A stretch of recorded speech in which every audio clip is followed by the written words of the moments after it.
বাংলাদেশ ও ভারতের আবৃত্তি শিল্পীদের অংশগ্রহণে আবৃত্তি অনুষ্ঠানের আয়োজন করে ত্রিলোক বাচিক পাঠশালা।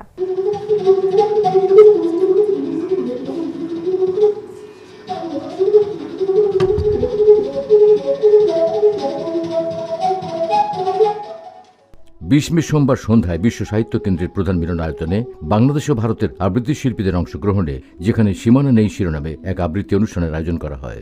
সমুদ্রের যেসব ঢেউ তোমাকে ভাসিয়ে নিতে চায়,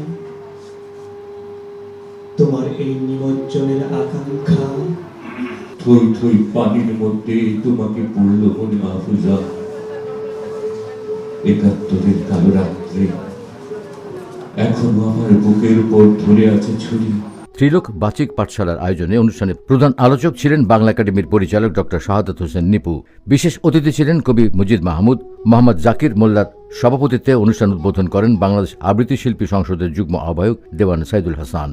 বাংলাদেশের মানুষের সকল মানুষের আত্মার একটি উজ্জ্বল অংশ কবিতা, আর সেই কবিতা প্রকাশিত হয়ে বিকশিত হয়ে কোটি কোটি মানুষের অন্তরে বাঙালির যে অগ্রযাত্রার যে অভিযাত্রা, সেই অভিযাত্রায় মানুষের আত্মাকে সামিল করে, একসাথে করে, একাত্ম করে এই আবৃত্তি।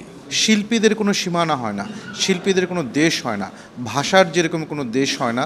বাংলা ভাষায় যেমন আমি কথা বলছি, আবার আফ্রিকার একটি দেশেও যিনি বাংলা ভাষা বলে সে বাংলা ভাষায় কথা বলছে, অর্থাৎ সীমানা তাকে আটকে রাখতে পারছে না। শিল্পীরাও তাই। দুই দেশের কবি ও কবিতার বর্তমান ও ভবিষ্যৎ নিয়ে অতিথিদের আলোচনা শেষে দুই দেশের আবৃত্তি শিল্পীদের অংশগ্রহণে পরিবেশিত হয় আবৃত্তি অনুষ্ঠান। এতে আবৃত্তি করেন মাসুম আজিজুল বাশার, মোহাম্মদ জাকির মোল্লা, হীরা চাকমা, শাহতাজ মুনমুন, স্বপ্না দে, ভারত সহ অনেকে। তুমি কি কোনোদিন নাম ধরে ডাকতে চেয়েছিলে, কোনোদিন বলতে চেয়েছিলে আপনা থেকে তুমি? এমন তুচ্ছতার সম্পর্ক কিভাবে টিকে থাকে দূর ব্যবধানে? হয়তো নিশ্চয় বেদনায় আঁকা ছিল